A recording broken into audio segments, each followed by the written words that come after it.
Baik, Assalamualaikum warahmatullahi wabarakatuh. Selamat malam Bapak dan Ibu, pembimbing dan juga penguji. Kenalkan kami dari kelompok 2 Capstone Design dengan judul Perencanaan Infrastruktur Lingkungan Adaptif terhadap Pasca Banjir di Perkotaan di Kelurahan Kuropagang. Dengan dosen pembimbing Pak Fajar Gembira STMSC, Bu Tiffany Edwin MN, Pak Ridwan STMT, dan Bu Yomi Dewilda MT.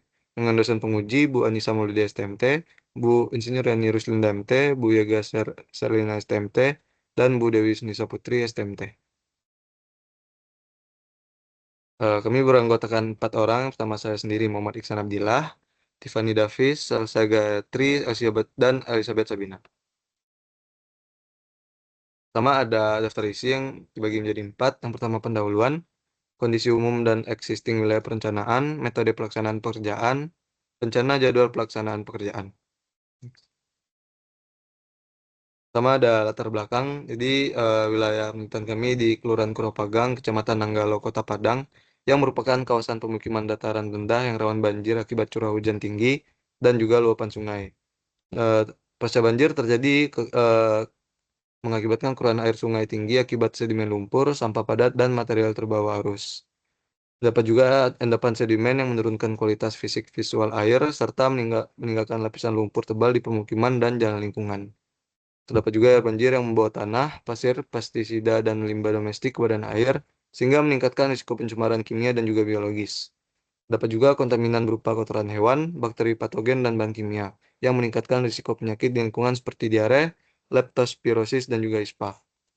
Lalu terjadi juga penurunan mutu air bersih pasca banjir yang menunjukkan kebutuhan infrastruktur air minum dan sanitasi yang aman.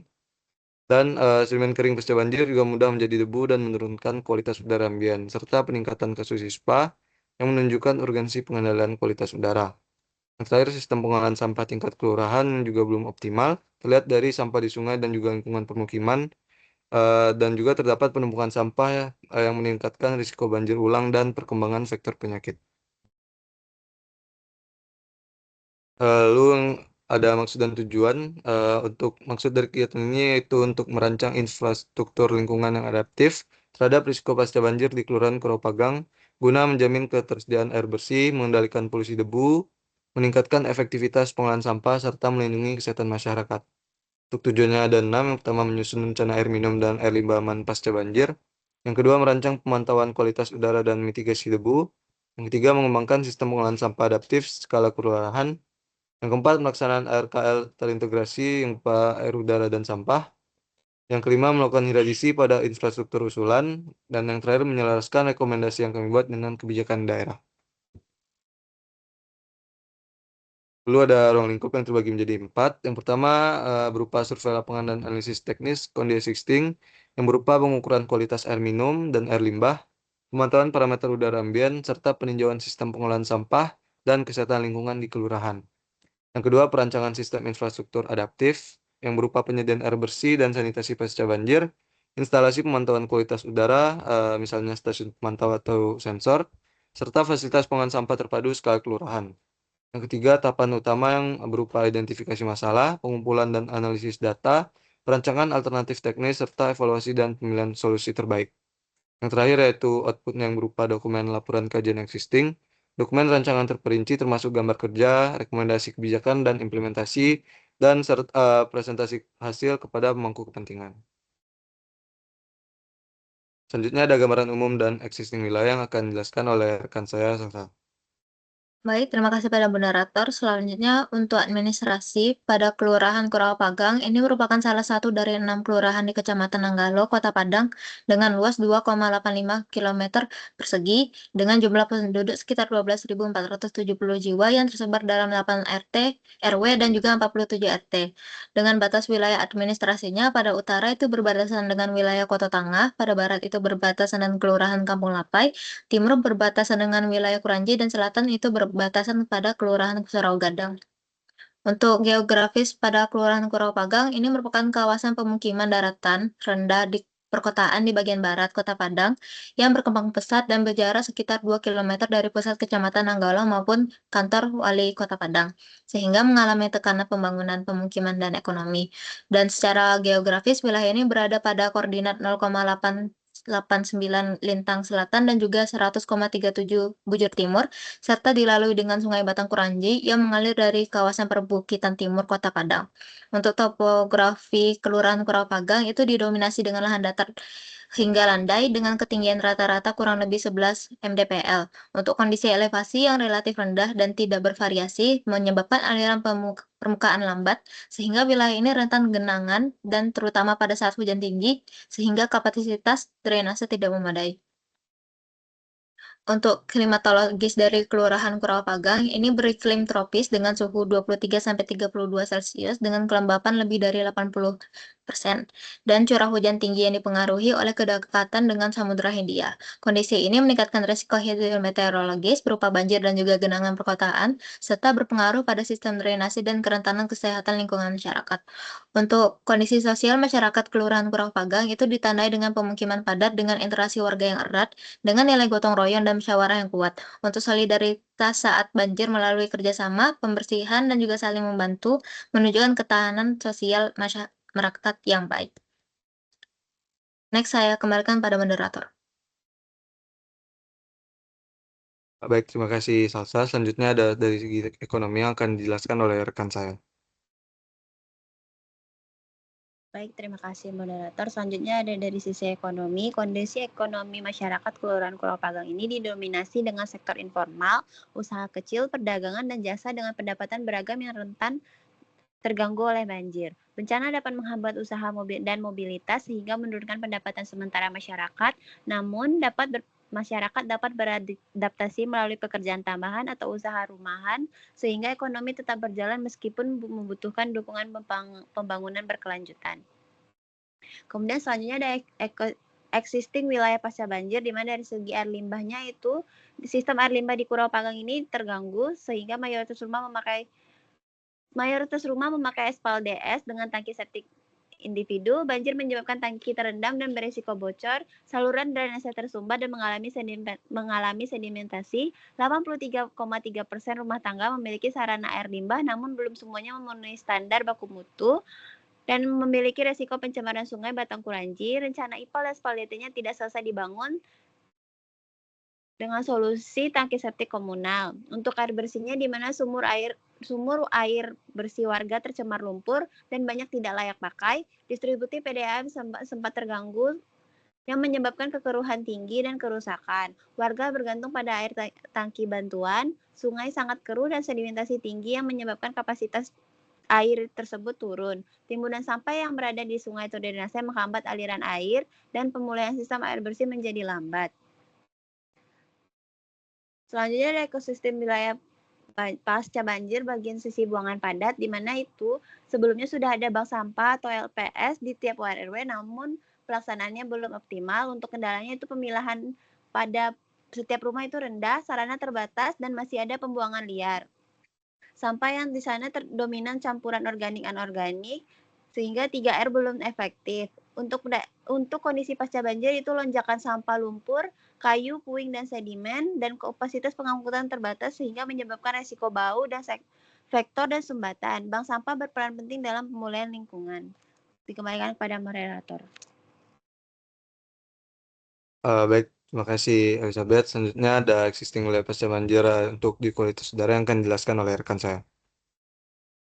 Baik, terima kasih moderator. Selanjutnya itu existing wilayah pasca banjir untuk kualitas udara, di mana lumpur dan sedimen kering itu menyebabkan debu kurang lebih PM10 atau TSP yang meningkat. Kemudian aktivitas pembersihan dan lalu lintas, sehingga resuspensi partikulat.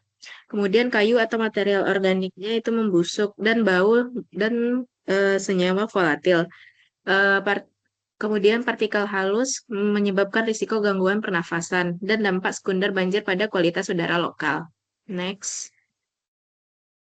Selanjutnya itu wilayah existing pasca banjir kesehatan lingkungan di mana pemukiman dataran rendah dekat sungai yang kerentanan banjirnya itu menjadi tinggi. Kemudian penurunan kualitas kesehatan lingkungan seperti gangguan air bersih, sanitasi, udara, dan sampah. dan kontaminasi sumur dan sanitasi itu menjadi rusak sehingga menyebabkan risiko penyakit seperti diare kulit, leptospirosis, dan debu sedimen yang tersuspensi sehingga menyebabkan gangguan pernafasan. Dan kemudian ada sampah yang menumpuk pasca banjir itu menyebabkan faktor penyakit dan banjir kembali. Next. Selanjutnya itu metode pelaksanaan pekerjaan. Di mana tahapan yang akan kami buat untuk capstone design ini dimulai dari identifikasi permasalahan lingkungan, kemudian studi literatur, dan studi pendahuluan yang berisi dengan survei lokasi, pengumpulan data, data primer, dan data sekunder. Data primer itu berisi survei lapangan, wawancara masyarakat, observasi fasilitas lingkungan, dan data sekunder seperti data kependudukan, curah hujan, peta wilayah topografi dan tata guna lahan, kemudian dokumen perencanaan pemerintahan. Kemudian dilanjutkan dengan perencanaan sistem di Kelurahan Kurau Pagang, yaitu berdasarkan bidang air, udara, buangan padat, dan kesehatan lingkungan. Kemudian dianalisis data dan pembahasannya, kemudian kesimpulan dan rekomendasi, lalu laporan capstone serta presentasi dan pameran. Mungkin sekian, saya kembalikan pada moderator. Baik, terima kasih Saudara Fani. Selanjutnya ada metode analisis data yang akan dijelaskan oleh PJ KBK-nya. Pada PJ dipersilakan. Baik, terima kasih pada moderator. Selanjutnya untuk metode analisa data untuk KBK air, yang pertama itu pada analisis sistem air limbah domestik yang berupa aspal DS. Untuk pertama itu melakukan evaluasi kondisi existing di mana itu dengan menginventaris sarana sanitasi rumah tangga, survei jaringan drainase, dan juga identifikasi jalur potensi pencemaran. Yang kedua itu analisis beban air limbah domestiknya dengan estimasi debit air limbah, penentuan beban pencemar domestik, dan proyeksi kebutuhan pelayanan komunal. Yang ketiga itu analisis kelayakan tangki septic komunal dengan analisis teknis, spasial, dan juga operasional. Untuk rumus dari debit air limbah yang digunakan itu 80% dari penggunaan air bersih. Selanjutnya untuk analisis sistem penyediaan air bersih, yang pertama itu dengan mengevaluasi kondisi existing pump dengan identifikasi sumber airnya, evaluasi kontinuitas layanan, dan juga analisis kualitas air baku. Yang kedua untuk analisis kebutuhan air bersih, yang pertama perhitungan kebutuhan domestik, penentuan faktor puncak, dan juga estimasi defisit pasokan pasca banjir. Yang ketiga untuk analisis reservoir komunal dengan penentuan volume tampungan dan juga analisis lokasi optimal. Dan yang keempat dengan analisis keandalan jaringan distribusi dengan evaluasi tekanan minimum layanan, identifikasi area tekanan rendah, dan rekomendasi pengembangan jaringan. Untuk perhitungan kebutuhan domestik harian itu rumusnya yaitu jumlah penduduk dikali dengan kebutuhan air per kapita sesuai SNI. Dan untuk perhitungan volume tampungannya itu dengan Q harian dikali T cadangan. Selanjutnya untuk analisis hidrolika drainase dan ekodrainase, yang pertama itu analisis limpasan permukaannya dengan perhitungan debit limpasan, evaluasi perubahan koefisien limpasan, dan juga identifikasi titik rawan luapan. Yang kedua itu perencanaan ekodrainase, dengan yang pertama itu identifikasi lokasi prioritas, analisis jenis teknologi yang sesuai, dan evaluasi dampak yang terhadap pada reduksi limpasan dan juga peningkatan infiltrasi. Untuk perhitungan debit limpasan itu dapat dilihat untuk rumusnya itu Q sama dengan A dikali V, yang dimana Q itu debit limpasan, A luas penampang, dan V itu kecepatan aliran limpasan. Saya kembalikan pada moderator. Baik, terima kasih Salsa. Selanjutnya metode analisis data di bidang kualitas udara yang akan saya jelaskan sebagai PJ kualitas udara. Jadi untuk metode analisis data kualitas udara, yang pertama ada identifikasi sumber pencemaran udara yang sudah diidentifikasi menjadi sumber alami yang berupa resuspensi sedimen dan pelopokan kayu, lalu sumber antropogenik yang merupakan pembakaran kayu. Dua, analisis karakteristik sumber emisinya yang dibagi menjadi dua, yaitu area source yang berupa resuspensi sedimen dan juga line source yang berupa lalu lintas lokal. Yang ketiga ada metode pengukuran dan pengolahan data kualitas udara. Jadi yang pertama pengukuran dilakukan dengan primary data collection, lalu pengambilan sampel dilakukan di beberapa titik, itu titik akumulasi sedimen, area lalu lintas aktif, dan sekitar pemukiman yang padat, dan juga pada satu titik kontrol. Lalu pengukuran dilakukan di pagi, siang, dan sore pada kondisi cuaca kering. Dan metode pengolahan datanya itu untuk menghitung rata-rata konsentrasi di tiap titik sampling, membandingkan pengukuran dengan baku mutu, mengidentifikasi area dominan terdampak, dan mengkorelasikan konsentrasi partikulat dengan jarak dari sumber. Untuk analisis perbandingan baku mutu menggunakan peraturan pemerintah nomor 22 tahun 2021, di mana baku mutu PM10 itu 75 mikrogram per meter kubik, PM2,5 itu di 55 mikrogram per meter kubik. Untuk perencanaan pengendaliannya itu pengendalian di sumber berupa pembersihan sedimen secara berkala, penyiraman, dan pembuatan zona pengumpul sedimen sementara. Selanjutnya untuk menentukan wilayah titik sampling menggunakan data dari WinROS yang diambil dari Earthpol yang merupakan arah angin dan kecepatan angin di Kelurahan Kurawapagang bisa dilihat pada gambar di mana arah angin mayoritas berasal dari arah barat laut yang mengarah dari barat laut ke arah tenggara. Jadi berdasarkan metode analisis data, titik sampel akan diambil di sekitar area tenggara Kelurahan Kurawapagang karena sumber sedimen akan dibawa oleh angin ke arah tenggara. Mungkin sekian untuk metode analisis data kualitas udara. Next. Selanjutnya ada metode analisis data di bidang buangan padat yang akan dijelaskan oleh PJ. Pada PJ dipersilakan. Untuk metode yang digunakan pada buangan padat ini itu yaitu analisis timbunan komposisi sampah, di mana untuk metode pengambilan dan pengukuran sampel timbunan sampah ini mengacu pada SNI 3964/2022 yang digunakan untuk mengetahui besaran timbulan dan komposisi sampah termasuk tambahan puing-puing kayu akibat banjir, dan hasilnya digunakan sebagai dasar penentuan beban sistem dan keputusan kapasitas pengolahan pasca banjir, di mana rumus yang digunakan itu satuan timbulan dalam kilogram per orang per hari dengan total timbulan sampah dalam kilogram dibagi jumlah penduduk pada daerah Kurawapagang. Untuk berat jenis sampah itu menggunakan rumus berat jenis sampah dalam kilogram dibagi dengan berat sampah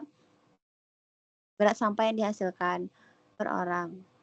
Selanjutnya itu ada analisis sistem kinerja dan pengolahan sampah, di mana analisis ini bertujuan untuk mengevaluasi efektivitas sistem pengolahan sampah melalui pemetaan aliran sampah dari sumber hingga pembuangan akhir dengan pendekatan material flow analysis atau MFA. Penilaian ini juga mencakup partisipasi masyarakat, frekuensi pengangkutan, kapasitas sarana, serta dampak banjir terhadap operasional. Hasil yang digunakan itu untuk mengidentifikasi kelemahan sistem dan merumuskan peningkatan kinerja serta ketahanan terhadap bencana.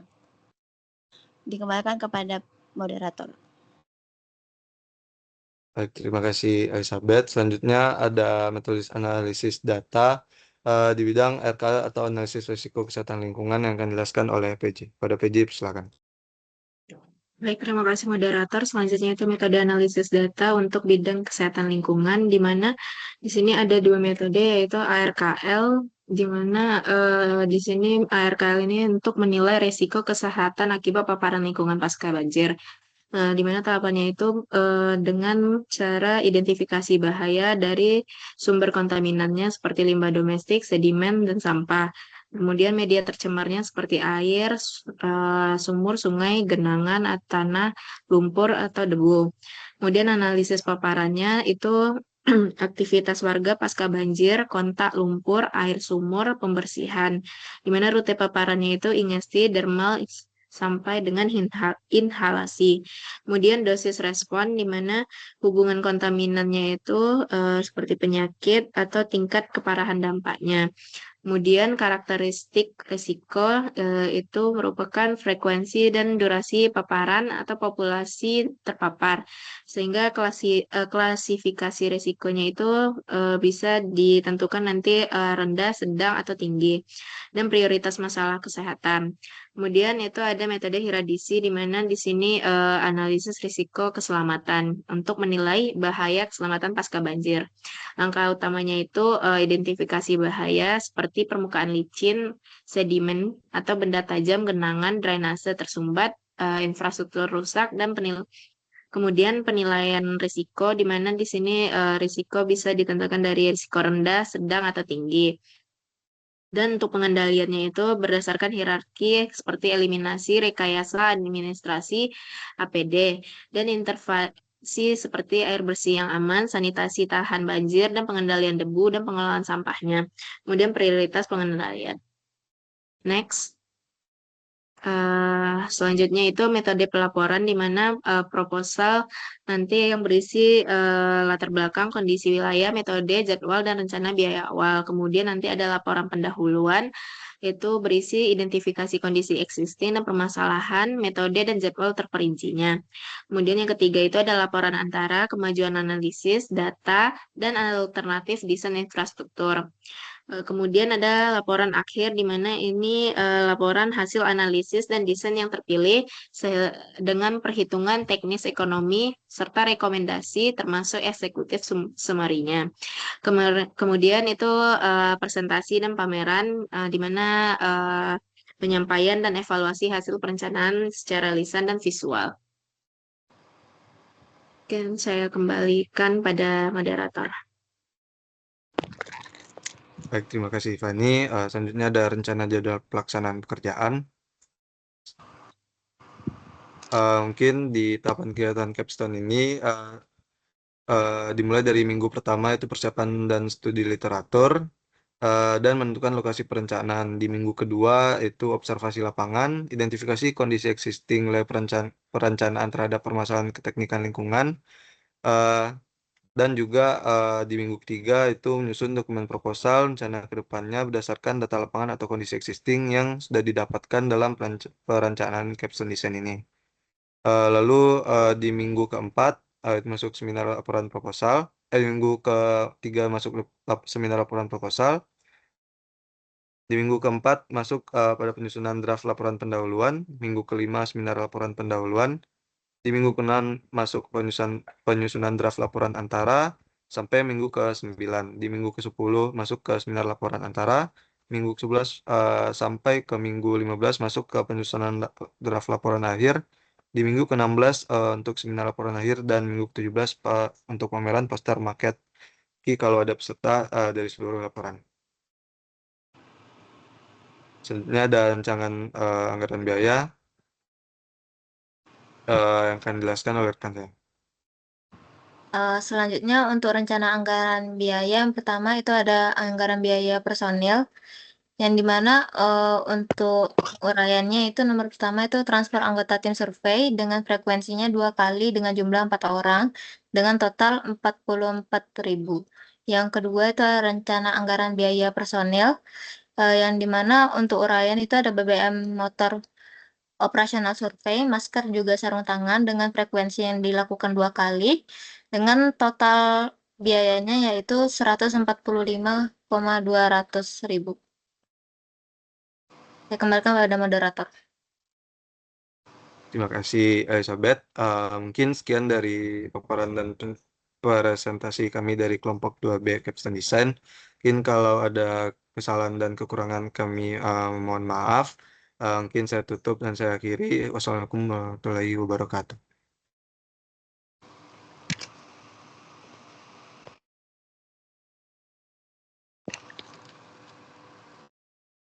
Alhamdulillah.